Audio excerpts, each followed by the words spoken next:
où vit ma mère attaqué nañ ko sotti nañ ci essence taal nañ kër gi donc voilà xale yaa ngi ci biir ñi ngi yuuxu embuscade et tout mais bon voilà dinañ ma yónnee vidéo yi dinañ ma yónnee photo yëpp dama bëggoon rek ngeen yëg loolu te xam ni ñun dara mënuñu arrêté ci combat bi dinañ xam ni tey la wàlla di gën a aay tey lay gën a saf tey lañ koy gën a doggali tey comme y a les sapeurs pompiers mais jusque là comme ni ñu ko waxee police ñëwagul woo nañ leen ba sonn nangu ñoo ñëw on a appelé la gendarmerie aussi la famille a appelé la gendarmerie nangu ñu ñëw mais encore une fois comme ni ñu leen ko waxee rek on va essayer de prendre encore ñu nekk ci kër ga on va essayer de prendre ñu nekk ci kër ga je vais essayer de prendre même mon père le vieux jéem ko jël xool qu'est-ce qui se passe chez moi, ce qui se passe. Mais bon, on s'en fout, c'est le combat. C'est les risques du métier, c'est le combat. Nous, on s'en fout qu'ils tuent nos pères, qu'ils tuent nos mères. Mais nous, on est là, on est focus dans ce combat-là. Duñ ko bàyyi du lu ñuy bàyyi kenn mënuñu reculer loolu tey lay wàllu gën a ay suba ñu ñëw rokkos ba mu nokkos ba nu mu gën a safee foo leen yaakaar ni kenn du fa laal ba may laal ci digg bi dara mënuma arrêté man dara mënuma arrêté. Vous êtes des assassins, vous êtes des tueurs et ça c'est bien parce que quoi qu'on puisse dire lii jotoon naa ko annoncé le gouvernement canadien voulait des preuves donc beneen preuve la buy wane ni parce que la dernière fois j'avais donné le nom de mes parents de toute la famille donc tey dem nañ sama kër attaqué ko dafa incendie meurtrière donc loolu yëpp dinañ ko jël ay armement la yu may dajale jël ko ñu envoyé ko l'ambassade du Canada au Sénégal wan leen ni ñi ngi attaqué sama kër ñi ngi attaqué la famille ñi ngi jéem a assassiner ma famille donc dinañ ko jëlaat aussi joxaat ko le gouvernement canadien wan leen ni l'activiste qui est là le combattant qui est là ñun pour ñoom ils pensent que rey sama papa wala rey sama yaay wala rey samay frère wala rey sama sœur moo may intimider loolu du ma intimider daf may gën a yokk jom yokk ma courage ma teg ko ci parce que vraiment nañ souder les coudes et puis continuer le combat jàpp ni dara mënuma intimider dara mënuma arrêter donc pour vous faire savoir encore une fois tous les journalistes que des bandits de grand chemin ont été envoyés par le gouvernement de Macky Sall ils ont attaqué chez moi la maison familiale de sëpp fa ay pneu sotti fay essence taal kër ga jamono ji sapeur pompier ñu ngi fa di fay lakk-lakk bi donc la maison familiale ñu taal nañ ko donc je vais essayer d'appeler mon père directement ce qui se passe chez moi donc voilà intimidation mais on s'en fout hein. Personne ne peut nous intimider on recule pas on est là on recule pas jamane bu ñu rayoon papa ba yaay on reculera pas on est là dañ ko ciy teg ba 2024 ñu jëlee leen fi c'est sûr et certain man je suis très déterminé et rien ne peut m'arrêter rien ne peut me stopper donc pour faire savoir à l'opinion nationale et à l'opinion internationale que des bandits de grand chemin envoyés par des voyous de la République ont attaqué ma famille, ont attaqué les membres de ma famille, ont attaqué même chez moi, là où je vis, ils ont mis le feu et la maison est en train de prendre du feu et tous les enfants sont dedans, en ce moment-là, il y a les sapeurs-pompiers qui sont là, ils ont essayé de contacter la sécurité, la police et la gendarmerie, jusque là où je vous parle, personne n'est venu, il n'y a que les sapeurs-pompiers qui sont en train d'arrêter le feu, un feu incendie, de l'incendie criminel, des voyous encagoulés en 4x4 en voiture administration ont attaqué les membres de ma famille, ont mis du feu chez moi et que voilà là les sapeurs-pompiers sont en train de vouloir vraiment arrêter le feu. Donc voilà, j'alerte l'opinion nationale et internationale que les membres de ma famille sont en train, des bandits sont en train d'attaquer les membres de ma famille et de brûler, de mettre du feu chez moi.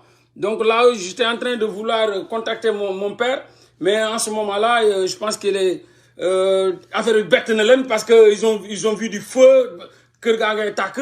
Donc j'ai essayé de contacter mon père, mais mënuma ko jot xam naa ni mi ngi fa ak xale yi te sama doomu frère yi sama doomu frères yi et tout ça sama jarbaat yi sama sët yi pour l'instant. Donc encore une fois c'est les risques du métier, c'est le combat. ñi ñuy xeexal c'est des pyromanes, c'est des voyous. Voilà, c'est mënul ñàkk de toute façon. On est là, on est courageux. Tey lañ gën a am abnégation pour continuer sur cette lutte, pour rien et personne ne peut nous arrêter. Ils ont essayé de le faire. Nous, on n'est pas du genre du joy tout.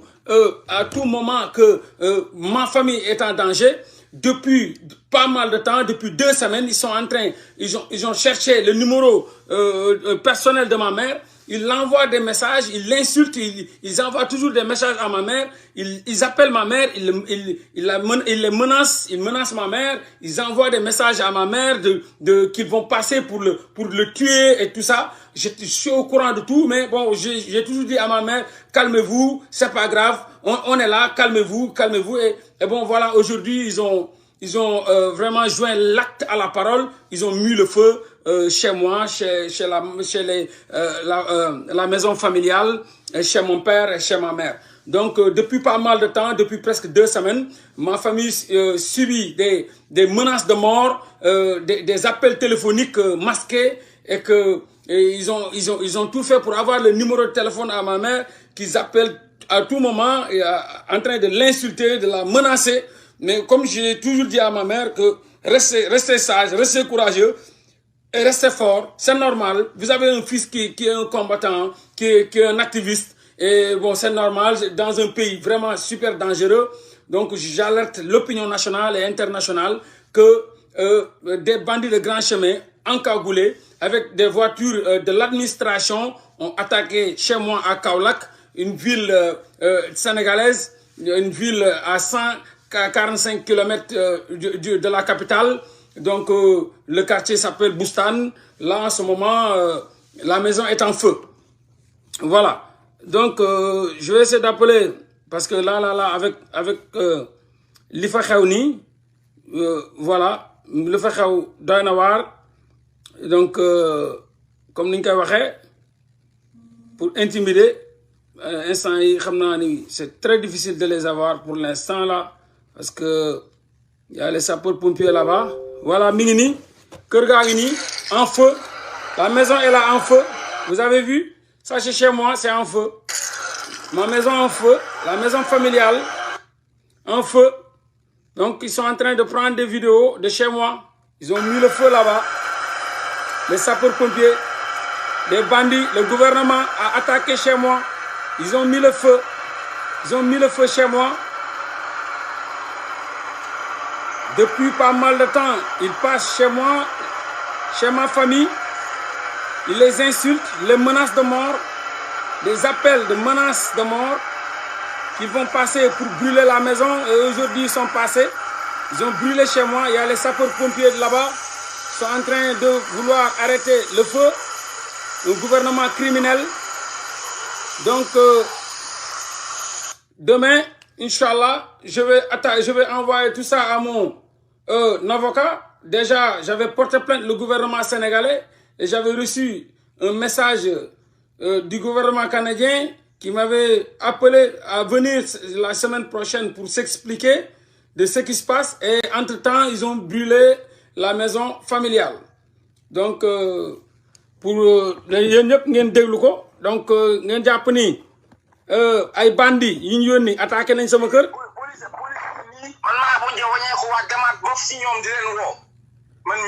Police, ana police.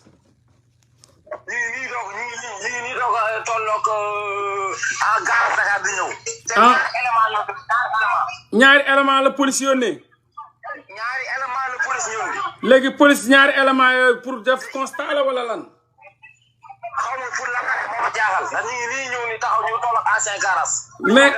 mais calmez-vous bu leen wax dara bu ñëwee baax na bu ñëwul baax na mais bu leen wax dara bu leen offensé bu leen wax lu ñu war a mën a am luñ def de toute façon ñoom sécurité bi lañ war a gérer bu ñu ko gérer wul aussi bu leen yuuxu bu leen saaga bul def lool maanaam bu leen may fuñ leen jàppee ok mais bul ko wax calme Jules calmos waaw non grave loolu c'est le gouvernement sénégalais ils sont comme ça c'est des criminels ils sont comme ça ils ont envoyé que 2 personnes là où il y a des bandits de grand chemin ont brûlé la maison.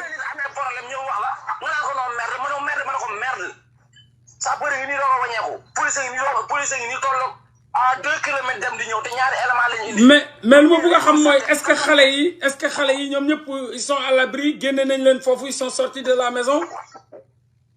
ah. est-ce que xale yi génne nañ leen kër gi. xale yi yëpp sapeur fay na leen ba génne nañ leen kër ga. kër ga amul courant présentement. ah amul courant lépp la kon daal affaire lépp la taal quoi. kër ga tàkk na. dañoo rangale ay pono ba mu sax dellu si kër gi taal ko. mais moment boobu vous étiez où. mais moment boobu bu ñuy ranger le ñëw indi ay oto di ranger le pneu yi pour taal ko mais vous étiez où. où était le quartier. ah. oh instant yi mi ngi appel en attendant xam naa dañ ko woo. donc voilà. donc c'est un frère qui est là-bas waa Jules. allo. allo. waaw ma ne ñoom. mais la police doit faire une enquête, doit ouvrir une enquête judiciaire, malgré que c'est le Sénégal, on n'y pense même pas, on n'y croit pas, il n'y a pas de justice, il y a le banditisme d'État. Ils viennent d'attaquer chez moi la maison familiale, là où vit... C'est pas du tout normal. C'est pas du tout normal. ndax lii ñëw fi kër jàmbur ay xale ne fa nga taal ko dem sa yoon. te du mujj fenn du am benn sport. mais loolu c'est criminel loolu la ñuy woowee loolu moom c'est criminel ay feu criminel la loolu ñooñu dañ bi ñu leen jàppee. dañ am 2 ans xale yu ndaw yu am 1 an ñu ngi si biir kër gi. ok donc ñoom ban heure lañ ñëw ci kër gi attaqué ko ban heure lañ ñëw ci kër gi. 2 heures du matin bientôt 3 heures du matin. 2 heures du matin lañ ñëw kon dañ leen fekk ngeen di nalaw dañu fekk ngeen di nalaw ma ne dañ leen fekk ngeen di nalaw. ñëpp a woon si biir kër gi. waaw ñëpp a woon si biir kër gi. ok ñoom luñ def dañoo tëb mur bi wala nuñ def noonu nan lañ. non alentour bi. kër gi yëpp lañ wërale ay pneu. ok. lépp mooy tàkk dugg si biir kër gi saal beeg néeg yi.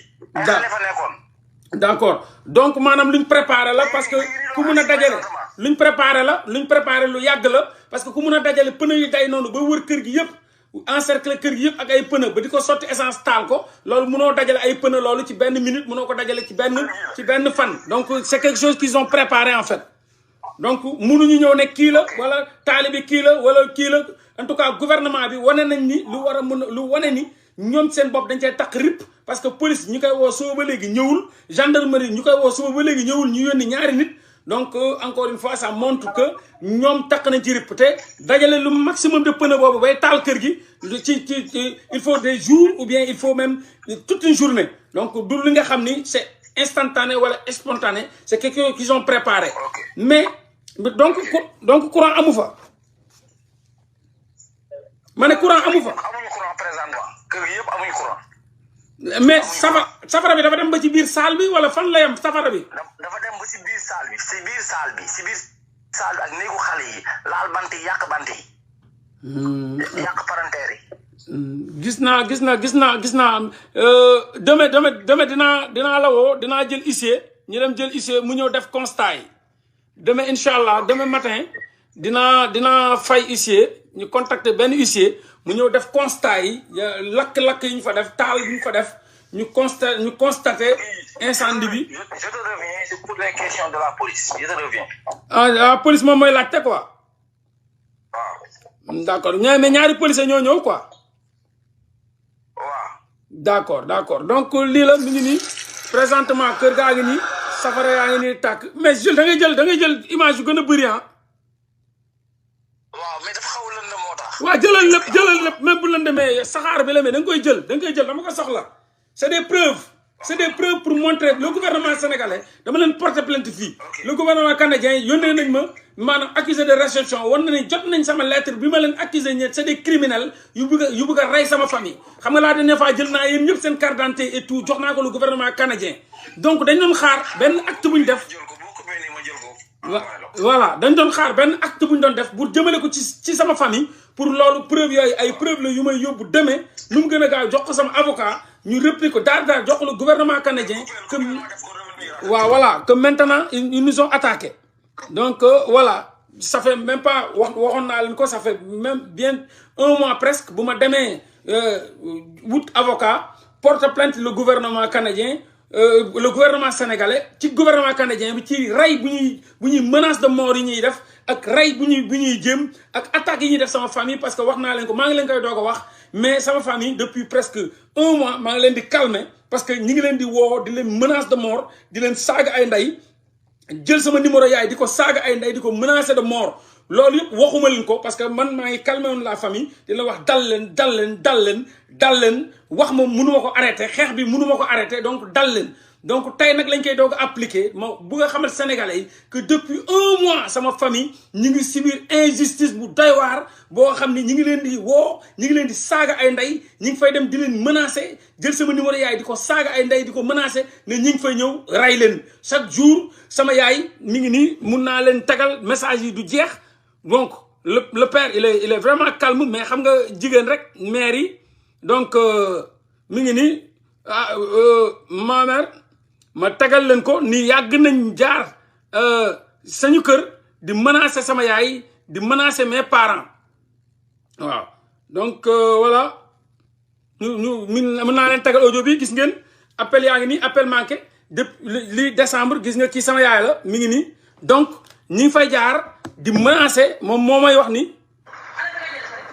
Mor naa def yaa ngi si jàmm naka foofu sedd bi mu def ñeneen ngi si jàmm ma woola dernier sens rek xam naa ne woote moom jëruñu dara waaye ma woola dernier sens man tey suba dañ maa woo na ma yaay Mora gën ma ne ko waaw dañoo ñëw seen kër na danañ la avertir ndax moo dafa tudd suñu sëriñ tudd suñu jabar sëriñ suñu sëriñ ko tudd ñu taxaw ci yow comme moom man gisuñu ko léegi nag ñun dana ñëw ci kër gi bu ñëwee nag mënu leen bett dana yàq seen kër danañ ko lakk jaxatee ko dem donc may faale bi xaw ma kii xaw ma sëñ Moute xaw ma nan nu tudd sa sëñ Abdou Karim waaw donc jot nañ menace maire bi nee na moom donc am na numéro yuñ jot yoo xam ni ay nit yoo xam ni ay soi-disant nee nañ ay taalibe sëñ mu ay Abdou Karim lañ ñooñu aussi menacé nañ loolu mais jot nañ seen numéro et tout ça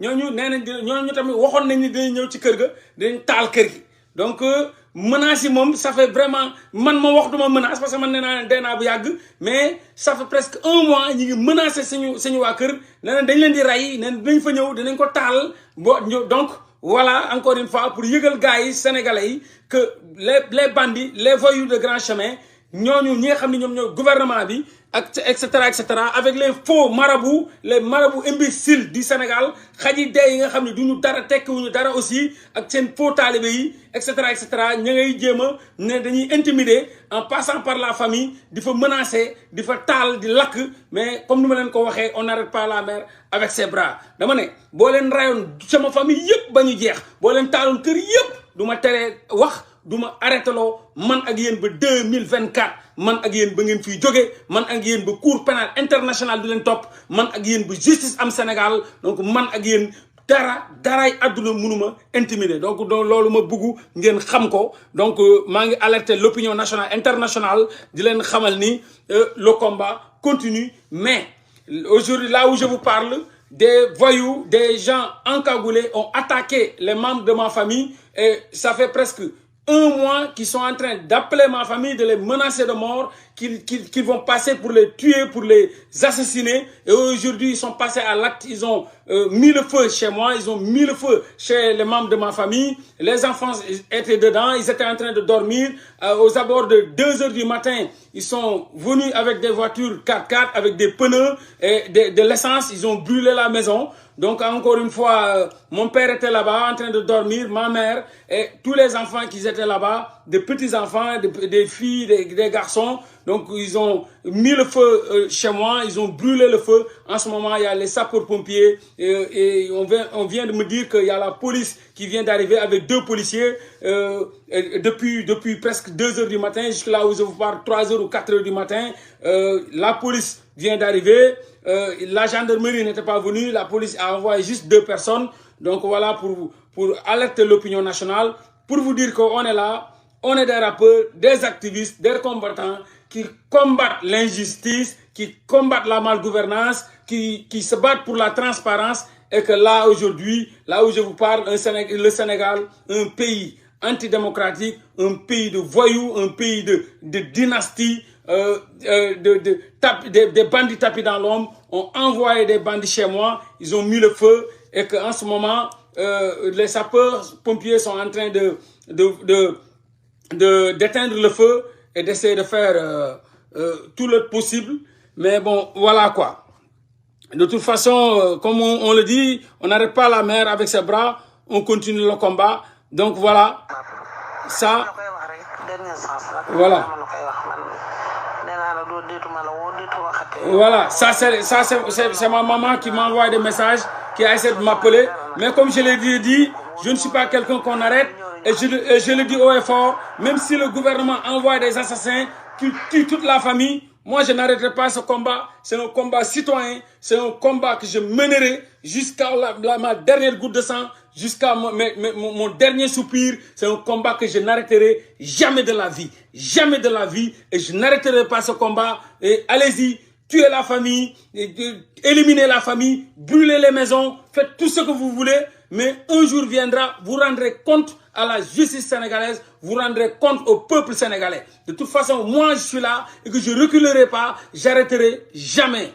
I will be here for life and I will fighting for the democracy, liberty and a lot of things. And so, juste pour vous dire que on est là, demain, Inch'Allah, je vais envoyer un huissier, il va faire le constat de tout ce que ces voyous ont fait, d'envoyer des bandits et de brûler la maison.